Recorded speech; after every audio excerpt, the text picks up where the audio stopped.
చేపకు ఈత నేర్పాలా? కమల్ హాసన్ కు కాంట్రవర్సీల గురించి కొత్తగా చెప్పాలా? ఆయన నటించడమే కాదు, నిర్మిస్తున్నా కూడా వివాదాలు మాత్రం ఆగట్లేదు. ఆయన సినిమా వచ్చిందంటే చాలు వివాదాలు పరిగెత్తుతూ వస్తూ ఉంటాయి. ఇప్పుడు ఇదే జరుగుతోంది. మరి ఈసారి కమల్ ను టార్గెట్ చేసిందెవరు? ఎందుకు కాంట్రవర్సీ రేగింది? కమల్ హాసన్ కు కాంట్రవర్సీలు కొత్తేం కాదు. ఈసారి హీరోగా కాకుండా నిర్మాతగాను కష్టాల్లో ఇరుక్కునేలా కనిపిస్తున్నారు. ప్రస్తుతం శివకార్తికేయన్ హీరోగా అమరన్ అనే సినిమా నిర్మిస్తున్నారు కమల్.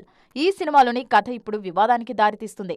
కాశ్మీర్ ఉగ్రవాదంపై పోరాటం చేసి 2014లో వీరమరణం పొందిన మేజర్ ముకుంద్ వరదరాజన్ కథ ఇది. వరదరాజన్ జీవితంలోని కొన్ని సంఘటనల ఆధారంగా అమరన్ సినిమా తెరకెక్కిస్తున్నారు రాజ్ కుమార్ పెరియస్వామి. సాయి పల్లవి హీరోయిన్ గా నటిస్తున్నారు.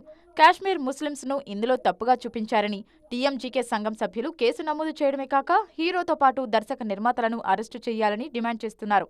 ఈ వివాదంపై ప్రస్తుతానికి మేకర్స్ ఏం స్పందించడం లేదు. అమరంలో చూపించేది నిజమే అనేవాళ్లు లేకపోలేదు. వేర్పాటువాదం సమయంలో జరిగిన యుద్ధంలో ఎందరో అమాయకులు సైనికులు చనిపోయారు. అయితే టీజర్ చూసి తప్పుపట్టడం తొందరపాటు అవుతుందనే ప్రచారం జరుగుతోంది.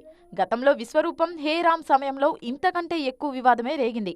ఇప్పుడు నిర్మాతగాను ఇదే ఫేస్ చేస్తున్నారు లోకనాయకుడు.